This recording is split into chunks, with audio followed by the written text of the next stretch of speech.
দর্শক যুক্ত করেছি মানবজমিন লাইভে। এই মুহূর্তে অবস্থান করছি রাজধানীর শাহবাগ মোড়ে এবং শাহবাগ মোড়ে বুয়েট শিক্ষার্থীরা অবরোধ তৈরি করে কিন্তু এই রাস্তাটির যান চলাচল এই মুহূর্তে বন্ধ রেখেছেন এবং 3 দফা দাবি তারা দিয়েছেন এবং 3 দফা এই দাবিতে তাদের আজকের যে ব্লকেট কর্মসূচি শাহবাগ মোড়ে সেই ব্লকেট কর্মসূচিটি এই মুহূর্তে চলমান রয়েছে। দর্শক, বুয়েটের প্রাক্তন শিক্ষার্থী প্রকৌশলী রোকনুজ্জামান রোকনকে হত্যার হুমকির প্রতিবাদে এবং এর সাথে আরও 3টি দাবিতে ব্লকেট অফ ইঞ্জিনিয়ার্স কর্মসূচির অংশ হিসেবেই রাজধানীর শাহবাগ মোড় অবরোধ করেছেন বুয়েট শিক্ষার্থীরা। দুপুর 3:30টার পর আসলে এই সড়কটি অবরোধ করেন তারা এবং এর ফলে কিন্তু এই রাজধানীর যে আপনারা জানেন যে শাহবাগ মোড়টি একটি ব্যস্ততম একটি সড়ক, সেই সড়কটি কিন্তু ব্লকেটের কারণে অনেক যানজটের সৃষ্টি হয়। দর্শক, এই বিষয়ে কিন্তু উক্ত যে চলমান আন্দোলন রয়েছে বুয়েট শিক্ষার্থীদের ইঞ্জিনিয়ার্স তাদের যেই বিজ্ঞপ্তি, সেই বিজ্ঞপ্তিতে কিন্তু বলা হয়েছিল যে প্রকৌশলী রোকনুজ্জামান রোকনকে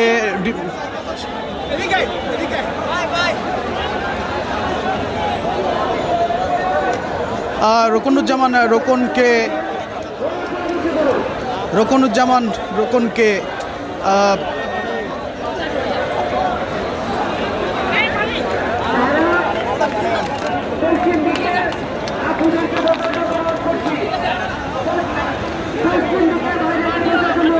সেই বিজ্ঞপ্তিতে কিন্তু বলা হয়েছিল যে প্রকৌশলী রোকনুজ্জামান রোকনকে গতকাল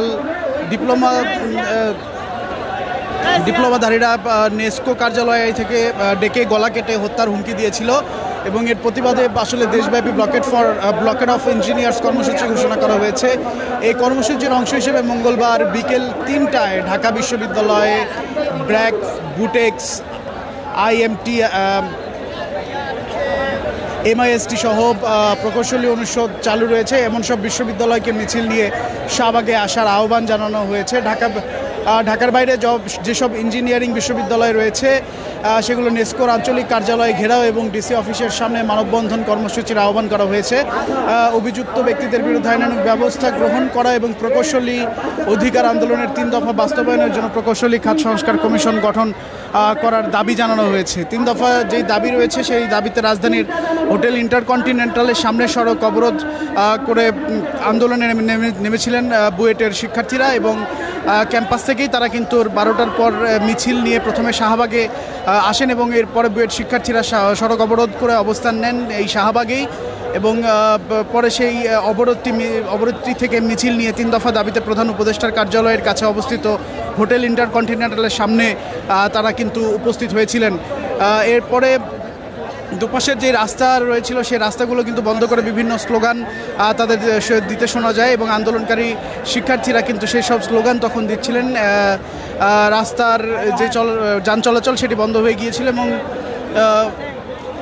আন্দোলনরত শিক্ষার্থীদের সাথে কথা বলে যেটি জানানো হয়েছে, জানা গেছে যে 3 দফা দাবি পূরণে আশ্বাস দেওয়ার আগ পর্যন্ত এই স্থান তারা ত্যাগ করবেন না।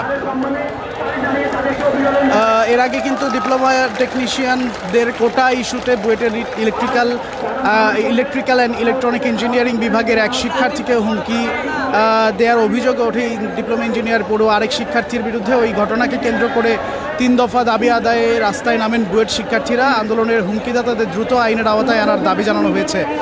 যে 3টি দাবি দর্শক এই ব্লকেট থেকে জানানো হচ্ছে এবং এই যে কর্মসূচি ব্লকেট অফ ইঞ্জিনিয়ার্স, এই কর্মসূচিতে যে 3টি দাবি রয়েছে সেই 3টি দাবির ভেতরে প্রথম দাবিতে তারা বলছেন যে নবম গ্রেডের 30% কোটা রয়েছে ডিপ্লোমা ইঞ্জিনিয়ারদের জন্য, সেই কোটা বাতিল করে মেধার ভিত্তিতে এই পদে নিয়োগ দিতে হবে এমন দাবি করছেন এবং দ্বিতীয়ত 10ম গ্রেডে 100% কোটা রয়েছে এবং ডিপ্লোমা ইঞ্জিনিয়ারদের জন্য তা বাতিল করে সকলের জন্য উন্মুক্ত করতে হবে এবং তৃতীয় যে দাবি তারা জানাচ্ছেন সেটা হচ্ছে যে BSc ডিগ্রি ছাড়া ইঞ্জিনিয়ার পদবি ব্যবহার করা যাবে না এবং যদি কেউ তা ব্যবহার করে সেটি আইনানুগভাবে সেটির বিরুদ্ধে ব্যবস্থা গ্রহণ করতে হবে। দর্শক, এই 3টি দাবিতে কিন্তু বুয়েটের যে শিক্ষার্থীরা রয়েছেন তারা শাহবাগ মোড়টি অবরোধ করে রেখেছেন। আমরা দেখতে পাচ্ছি যে শাহবাগের যেই 4টি মোড় রয়েছে, সেই 4টি রাস্তা রয়েছে, সেই 4টি রাস্তাকে ঘিরেই কিন্তু এই ব্লকেটটি বিস্তৃত রয়েছে এবং এই ব্লকেট থেকে কিন্তু যান চলাচল সম্পূর্ণভাবে নিয়ন্ত্রণ রাখা হয়েছে। আমরা এই স্থানটিতে ব্লকেট করার পরে আমরা এসেছি এবং আমরা দেখেছি যে যেগুলো জরুরি প্রয়োজনীয় সেবার যে যানবাহনগুলো রয়েছে, অ্যাম্বুলেন্স থেকে শুরু করে, সেগুলোকে কিন্তু নিয়মিতভাবে রাস্তা করে দেওয়ার মতো ব্যবস্থা তারা রেখেছেন। তারা সেই গুরুত্বপূর্ণ যানবাহনগুলোকে তারা সড়ক দিয়ে রাস্তা করে তারা এখান থেকে অতিক্রম করতে দিচ্ছেন। দর্শক, সেই সাথে আরও জানিয়ে রাখি যে অন্যান্য যেসব যানবাহন রয়েছে সেই যানবাহনগুলোর গতি কিন্তু একেবারে নিয়ন্ত্রিত রয়েছে এবং সেই যানবাহনগুলো কিন্তু এই রাস্তা দিয়ে পার হচ্ছে না।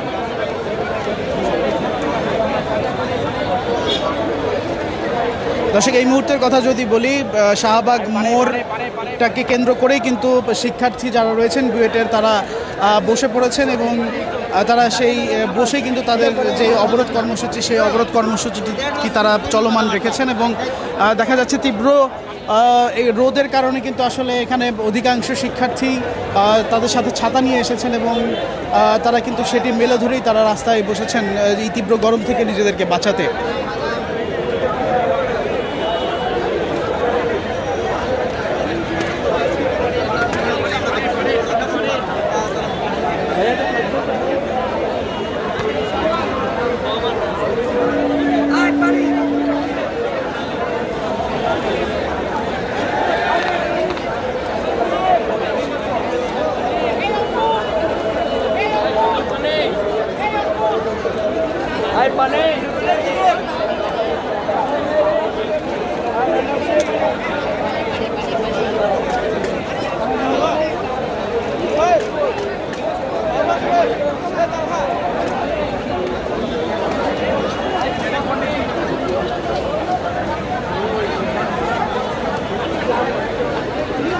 দর্শক, আমরা আন্দোলনরত কিছু শিক্ষার্থী রয়েছেন যারা কথা বলছেন, আসলে আমরা তাদের থেকে একটু কথা শুনতে চাই।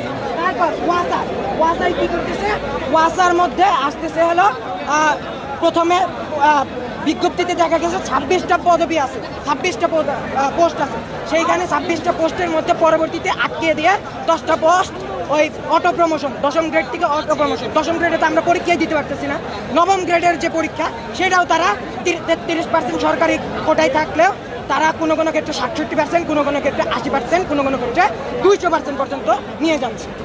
তো এরই প্রেক্ষিতে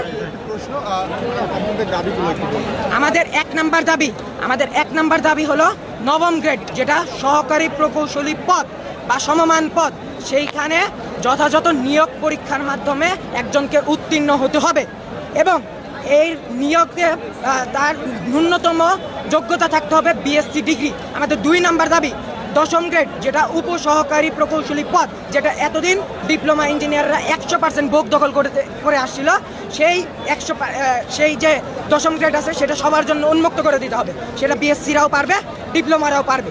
ঠিক আছে। আমাদের 3 নাম্বার দাবি, ইঞ্জিনিয়ার যে পদবি, সেই পদবি ব্যবহার করতে পারবে শুধুমাত্র বিএসসি ডিগ্রিধারীরা।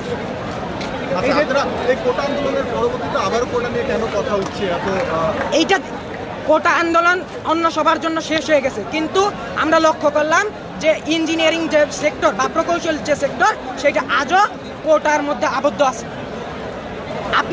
আপনারাই খেয়াল করুন একটা জিনিস, হ্যাঁ, আমরা সবসময়, আমাদের এই আন্দোলন কিন্তু একদিনের আন্দোলন না, আমরা সবসময় লিগাল ওয়েতে আগাতে চেয়েছিলাম। আমরা রিট করেছিলাম, আমরা প্রধান উপদেষ্টার কাছে একটা স্মারকলিপি প্রদান করেছিলাম, আমরা প্রধান উপদেষ্টার বিশেষ সহকারী তোয়েব ভাই যেটি বুয়েটের, তাকে পর্যন্ত অবহিত করেছিলাম। যত প্রকার লিগাল প্রসিডিওর আছে আমরা মেনটেন করেছিলাম, কিন্তু তারপরেও সরকারের টনক না নড়ায় আমরা আন্দোলনে নামতে বাধ্য হয়েছি এবং রাতে আমরা নামার মেন কারণ হলো যাতে জনদুর্ভোগ না হয়। কিন্তু কালকে রাতে আমরা রাত 12টার থেকে সকাল 6টা পর্যন্ত হোটেল ইন্টারকন্টিনেন্টালের সামনে অবস্থান করলেও সরকারের উপর মহল থেকে আমাদের কোনো আশ্বস্ত কোনো কিছুই বলা হয়নি। আমাদের দাবি 3টে বললাম তো আমরা। আচ্ছা, আপনাদের 3 নম্বর যে দাবিটা, যে ডিপ্লোমা বিএসসি ইঞ্জিনিয়ার ছাড়া কেউ ইঞ্জিনিয়ার শব্দটি ব্যবহার করতে, আসলে কারা ব্যবহার করছে এটি এবং এর ফলে কি কি ঝামেলাটা হচ্ছে? ডিপ্লোমা টেকনিশিয়ানরা এই পদবিটা ব্যবহার করছে, যেটা অন্য অন্য দেশে যদি আপনারা লক্ষ্য করেন তাহলে একটা নির্দিষ্ট পরীক্ষার মাধ্যমে, যেটা আমরা আমাদের দেশে যেটা বিএসসি পদবি বিএসসি ডিগ্রি আছে, তারাই শুধুমাত্র এই যে ইঞ্জিনিয়ার পদবি সেটা ব্যবহার করতে পারবে। তারা ইঞ্জিনিয়ার যে লেখে ইঞ্জিনিয়ার পুরাটাও তারা ঠিক মতো লিখতে পারে।